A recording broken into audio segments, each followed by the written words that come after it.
15 फरवरी 2019 जमीन से हजारों किलोमीटर ऊपर अंतरिक्ष में भारत की थर्ड आई रॉ की एक हाई रिजोल्यूशन स्पाइस सैटेलाइट अपनी ऑर्बिट में घूम रही थी।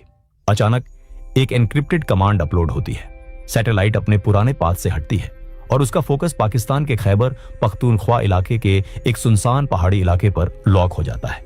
यह जगह थी बालाकोट। नीचे जमीन पर भी कुछ अजीब हो रहा था। पठानी सूट पहने, चेहरे पर गमछा लपेटे दो आदमी इस पहाड़ी कैंप के इर्द गिर्द घूम रहे थे। ये आम पठान नहीं थे, ये रॉ के एजेंट थे। इन एजेंट्स ने जो देखा उसने उनके भी रोंगटे खड़े कर दिए। ये कोई मामूली कैंप नहीं था, ये एक किला था जिसे जंगलों के बीच छुपाया गया था। यहां ट्रेनिंग चल रही थी। 500 से ज्यादा आतंकवादी जिहाद की तैयारी कर रहे थे। इंटेलिजेंस रिपोर्ट्स के मुताबिक ये वही जगह थी जहां कभी अजमल कसाब जैसे दरिंदों को ट्रेन किया गया था। और सबसे खौफनाक खबर यह थी कि आने वाले कुछ ही दिनों में 300 नए रिक्रूट्स यहां पहुंचने वाले थे। रॉ एजेंट्स ने अपनी जान की बाजी लगाकर उस कैंप की चप्पे चप्पे की तस्वीरें ली। ये तस्वीरें और ग्राउंड इंटेल नई दिल्ली के रॉ हेडक्वार्टर में पहुंची। रॉ चीफ अनिल धस्माना समझ गए कि अगर इसे अभी नहीं रोका गया तो तबाही मचना तय था। इस इंटेल के मिलते ही भारत के इतिहास का सबसे बड़ा और सबसे खतरनाक कोवर्ट ऑपरेशन शुरू होने वाला था। यह था ऑपरेशन बंदर। 14 फरवरी 2019 भारत के इतिहास में यह दिन ब्लैक डे के नाम से दर्ज है। जम्मू श्रीनगर नेशनल हाईवे 44, दोपहर का वक्त, सीआरपीएफ का काफिला जिसमें 78 गाड़ियां शामिल थीं, अपने रास्ते पर आगे बढ़ रहा था। इन ट्रकों में बैठे थे हमारे 2500 जवान। उन्हें अंदाजा भी नहीं था कि अगले ही पल उनकी दुनिया हमेशा के लिए अंधेरे में डूबने वाली है। काफिला अभी 15 मिनट ही चला था कि एक कनेक्टिंग रोड से एक गाड़ी हाईवे पर आती है। यह गाड़ी नॉर्मल नहीं थी, इसमें 300 किलो RDX भरा हुआ था। सीआरपीएफ के ड्राइवर कुछ समझ पाते उससे पहले ही उस गाड़ी के ड्राइवर ने अपनी गाड़ी काफिले के एक बस से टकरा दी। एक तेज धमाका हुआ, इतना तेज कि कई किलोमीटर दूर तक जमीन हिल गई। आग का एक गुब्बारा आसमान में उठा और देखते ही देखते हमारे 40 बहादुर जवान वीर गति को प्राप्त हो गए। इस कायराना हमले की जिम्मेदारी ली पाकिस्तान में बैठे आतंकी संगठन जैश-ए-मोहम्मद ने। उसका लीडर मसूद अजहर, जो बहावलपुर में बैठकर भारत की तबाही के सपने देख रहा था, उसने सोचा था कि भारत हमेशा की तरह कड़ी निंदा करेगा, डोजियर देगा और चुप हो जाएगा। लेकिन वो भूल गया था कि ये 2019 का भारत है। वो भारत जो अब चुप नहीं बैठता, वो भारत जो घर में घुसकर मारता है।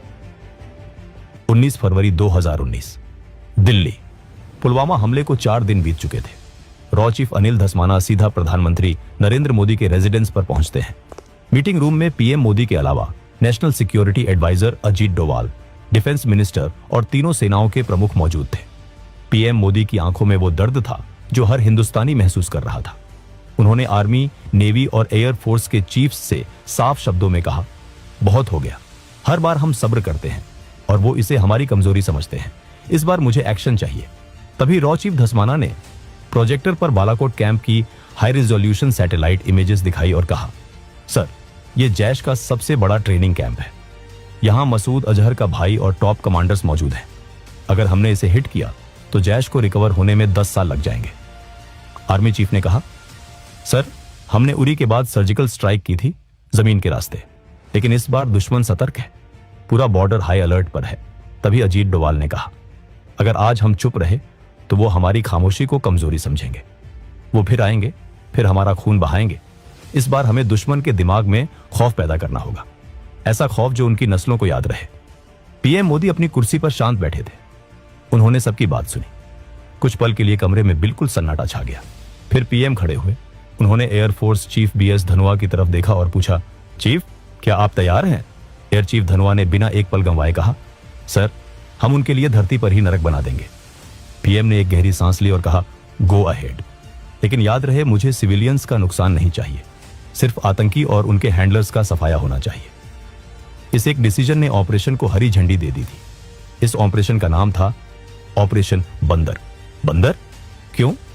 क्योंकि रामायण में लंका को जलाने का काम हनुमान जी ने किया था और आज रात IAF की वानर सेना आतंकियों की लंका जलाने निकली थी। रॉ को काम पर लगाया गया। उन्हें ढूंढना था एक ऐसा टारगेट जो पाकिस्तान आर्मी का ना हो लेकिन आतंकियों का हो। एक ऐसा टारगेट जहां सिविलियंस ना मरे लेकिन टेरर का इंफ्रास्ट्रक्चर तबाह हो जाए। रॉ की इंटेलिजेंस फाइल्स से एक नाम निकल कर आया, जावा टॉप बालाकोट। खैबर पख्तूनख्वा के घने जंगलों में एक पहाड़ी के ऊपर जैश ए मोहम्मद का सबसे बड़ा ट्रेनिंग कैंप। वहां मसूद अजहर के भाई और टॉप कमांडर्स की मौजूदगी की खबर थी। यह एलओसी से 70 किलोमीटर दूर था। वहां तक पहुंचने का मतलब था पाकिस्तान के पूरे एयर डिफेंस सिस्टम को भेदना। पाकिस्तान को डर था कि भारत फिर से सर्जिकल स्ट्राइक करेगा, इसलिए उन्होंने अपनी पूरी फौज बॉर्डर पर लगा रखी थी। उन्हें सपने में भी अंदाजा नहीं था कि भारत इस बार जमीन से नहीं, आसमान से मौत बरसाएगा। प्लान सेट था, अब बारी थी एग्जीक्यूशन की। 20 से 24 फरवरी तक बेंगलोर में होने वाले एरो इंडिया शो को कैंसिल नहीं किया गया। दुनिया को दिखाने के लिए एयरफोर्स चीफ और बड़े ऑफिसर्स वहां पार्टियां अटेंड कर रहे थे, स्पीच दे रहे थे। मीडिया को लगा कि भारत शायद डिप्लोमेटिक प्रेशर बनाएगा, लेकिन असली एक्शन चल रहा था ग्वालियर एयरबेस पर। ग्वालियर में मिराज 2000 जेट्स का स्क्वाड्रन मौजूद था। अचानक ग्वालियर बेस को सील कर दिया गया। बहाना बनाया गया कि वहां कोई रूटीन इंस्पेक्शन है। पायलट्स को मोबाइल फोन यूज करने की मनाही थी। उन्हें अपनी फैमिलीज को भी बताने की इजाजत नहीं थी कि वो कहां जा रहे हैं। साथ ही कश्मीर और राजस्थान बॉर्डर पर आईएएफ ने अपने जेट्स को लगातार उड़ाना शुरू कर दिया। रोज रात को जेट्स उड़ते, बॉर्डर के पास जाते और वापस आ जाते। ये एक साइकोलॉजिकल गेम था। पाकिस्तान के रडार ऑपरेटर्स रोज ये देखते और सोचते कि शायद ये नॉर्मल पेट्रोलिंग है। धीरे धीरे उनकी सतर्कता कम होने लगी। वो इस पैटर्न के आदी हो गए। आईएसआई के एजेंट्स जो भारत में फैले हुए थे, वो भी कंफ्यूज थे। कोई सॉलिड इंटेल नहीं मिल रही थी। पायलट्स को क्रिस्टल मेज मिसाइल्स और स्पाइस 2000 बम्स के साथ ट्रेन किया गया। पायलट्स को क्रिस्टल मेज मिसाइल्स और स्पाइस 2000 बॉम्ब्स के साथ ट्रेन किया गया। स्पाइस 2000 एक ऐसा बॉम्ब जो बिल्डिंग की छत में छेद करता है, अंदर घुसता है और फिर फटता है, ताकि बाहर का ढांचा खड़ा रहे लेकिन अंदर सब कुछ राख हो जाए। 26 फरवरी 2019 रात के 3 बज रहे थे। मौसम खराब था, बादल घने थे और बारिश हो रही थी। एयरफोर्स चीफ धनुआ दिल्ली के वॉर रूम में बैठे थे। उनके मन में एक ही डर था, क्या मौसम की वजह से मिशन कैंसिल करना पड़ेगा? लेकिन किस्मत भी बहादुरों का साथ देती है। बारिश रुक गई और कमांड मिलती है, टेक ऑफ। सबसे पहले आईएएफ ने कुछ जहाजों को बहावलपुर और लाहौर की तरफ भेजा। पाकिस्तानी रडार ऑपरेटर्स पैनिक में आ गए। उन्हें लगा इंडिया लाहौर पर अटैक करने वाला है। पाकिस्तान एयरफोर्स ने अपने जेट्स साउथ की तरफ भेज दिए। दुश्मन का ध्यान बढ़ते ही मिराज 2000 का मेन पैकेज चुपचाप नॉर्थ से हिमालयन वैलीज में नीचे उड़ते हुए बालाकोट की तरफ बढ़ा। ये टेरेन मास्किंग टेक्निक थी, पहाड़ों की आड़ में उड़ना ताकि रडार पकड़ ना सके। जैसे ही वो एलओसी के करीब पहुंचे, मिराजेस ने एल्टीट्यूड गेन किया, टारगेट लॉक किया और 5 स्पाइस 2000 बम्स रिलीज कर दिए। स्पाइस 2000 बम्स सीधे जैश के कैंप पर गिरे। एक के बाद एक 5 धमाके हुए। जो आतंकी अपने बिस्तरों में सो रहे थे, जो सपने देख रहे थे भारत को बर्बाद करने के, वो नींद में ही मौत की गोद में चले गए। पायलट्स ने कोड वर्ड बोला, बंदर मारा गया और वापस इंडियन एयर स्पेस में लौट आए। यूसुफ अजहर, मसूद अजहर का साला, जो उस कैंप को चला रहा था, वो भी उसी मलबे में ढेर हो गया। उस रात वहां 300 से ज्यादा आतंकी मारे गए। पीएम मोदी, जो रात भर जाग रहे थे, उन तक खबर पहुंची। उनके चेहरे पर एक मुस्कान थी। 40 जवानों का बदला ले लिया गया था। सुबह होते होते पूरी दुनिया में खबर फैल गई कि भारत ने पाकिस्तान के घर में घुसकर मारा है। 27 फरवरी 2019 पाकिस्तान की अवाम और सेना सदमे में थी। उनकी नाक कट चुकी थी। उनका एयर डिफेंस सिस्टम फेल हो चुका था। अपनी इज्जत बचाने के लिए और अपने लोगों का गुस्सा शांत करने के लिए पाकिस्तान मजबूर था रिटेलिएट करने के लिए। सुबह के 10 बज रहे थे। पाकिस्तान एयरफोर्स ने अपने सबसे बेहतरीन fighter jets American made F-16S को भेजा। उनका मकसद था भारत के मिलिट्री इंस्टॉलेशंस पर बम गिराना, ताकि वो दिखा सकें कि वो भी कमजोर नहीं है। लेकिन इंडियन एयरफोर्स तैयार थी। रडार्स ने पाकिस्तानी जेट्स को डिटेक्ट किया। श्रीनगर एयरबेस पर सायरन गूंज उठे। वहां मौजूद थे विंग कमांडर अभिनंदन वर्धमान। उन्होंने बिना वक्त गंवाए अपने MiG-21 बाइसन में उड़ान भरी। अब जरा सोचिए, कहां F-16 जो दुनिया का सबसे एडवांस्ड 4th जनरेशन फाइटर है, और कहां MiG-21 जो 1960 का पुराना जहाज है। यह मुकाबला बराबरी का नहीं था। पाकिस्तानी जेट्स ने हमारे आर्मी कैंप्स के पास बम गिराए, लेकिन वो टारगेट मिस कर गए क्योंकि हमारे पायलट्स ने उन्हें एंगेज कर लिया था। अभिनंदन ने देखा कि एक पाकिस्तानी F-16 वापस भाग रहा है। उन्होंने उसका पीछा किया। अभिनंदन ने R-73 मिसाइल फायर की। मिसाइल सीधे जाकर F-16 को लगी और F-16 नीचे गिरने लगा। इतिहास में पहली बार किसी MiG-21 ने F-16 को मार गिराया था। ये एक चमत्कार से कम नहीं था। विंग कमांडर अभिनंदन ने देखा कि एक पाकिस्तानी जेट वापस भाग रहा है। लेकिन अभिनंदन उस जेट के पीछे LOC क्रॉस कर गए। वो अब दुश्मन के इलाके में थे। वहां से एक पाकिस्तानी मिसाइल आई और अभिनंदन के जेट को हिट कर गई। अभिनंदन तुरंत इजेक्ट करते हैं। वो पैराशूट से नीचे उतरते हैं। जैसे ही अभिनंदन जमीन पर गिरे, उन्हें एहसास हो गया कि वो पाकिस्तान में है। गांव के लोग उनकी तरफ दौड़े, हाथ में पत्थर और डंडे लेकर। अभिनंदन घबराए नहीं। उन्होंने भागने की कोशिश नहीं की, ना ही गिड़गिड़ाए।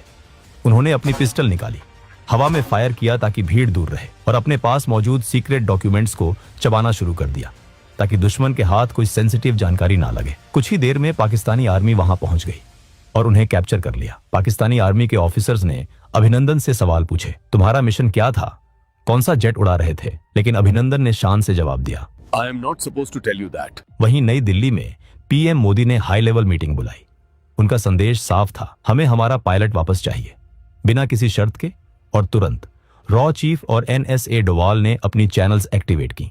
उस रात भारत ने अपनी 9 मिसाइल्स को पाकिस्तान की तरफ एम कर दिया था। पृथ्वी और Agni missiles ready to fire mode में थी। इंडियन इंटेलिजेंस ने ISI चीफ को एक क्लियर मैसेज भेजा, अगर अभिनंदन को एक खरोंच भी आई तो हम पाकिस्तान का नक्शा बदल देंगे। ये मैसेज सुनते ही इस्लामाबाद में हाहाकार मच गया। पाकिस्तान के पार्लियामेंट में वहां के फॉरेन मिनिस्टर शाह महमूद कुरैशी के पांव कांप रहे थे। कुरैशी ने पार्लियामेंट में कहा, खुदा का वास्ता है, अभिनंदन को वापस भेज दो, वरना रात 9 बजे इंडिया अटैक कर देगा। 27 फरवरी की रात को US secretary of state Mike Pompeo को Indian foreign minister Sushma Swaraj का एक अर्जेंट कॉल आया। उन्होंने पोम्पियो से कहा, हमारे पास पक्की खबर है, पाकिस्तान अपनी न्यूक्लियर मिसाइल्स प्रिपेयर कर रहा है हमारे ऊपर हमला करने के लिए, और अगर उन्होंने ऐसा सोचा भी तो हम चुप नहीं बैठेंगे, हम भी तैयार हैं। अमेरिका, सऊदी अरब, UAE सबने पाकिस्तान पर प्रेशर डाला कि सिचुएशन को ठंडा करो और पायलट को वापस करो। साथ ही साथ इंडिया ने अपना रुख साफ कर दिया था, अगर हमारे पायलट को एक खरोंच भी आई तो बालाकोट तो बस ट्रेलर था, पिक्चर अभी बाकी है। इंडिया ने अपने नेवी शिप्स को कराची की तरफ मूव करना शुरू कर दिया था। मोदी सरकार ने क्लियर कर दिया था, नो नेगोशिएशन, पायलट वापस चाहिए बिना शर्त के। प्रेशर काम कर गया। 28 फरवरी को पाकिस्तान के PM इमरान खान ने पार्लियामेंट में खड़े होकर अनाउंस किया कि वो पीस जेस्चर के तौर पर अभिनंदन को रिहा कर रहे हैं। सच्चाई ये थी कि ये पीस जेस्चर नहीं, बल्कि डर था भारत की ताकत का। 1 मार्च 2019, वाघा बॉर्डर, हजारों लोग तिरंगा लिए खड़े थे। शाम का वक्त था जब विंग कमांडर अभिनंदन ने वो गेट क्रॉस किया। उनकी मूंछों का स्टाइल एक नेशनल सिंबल बन गया था।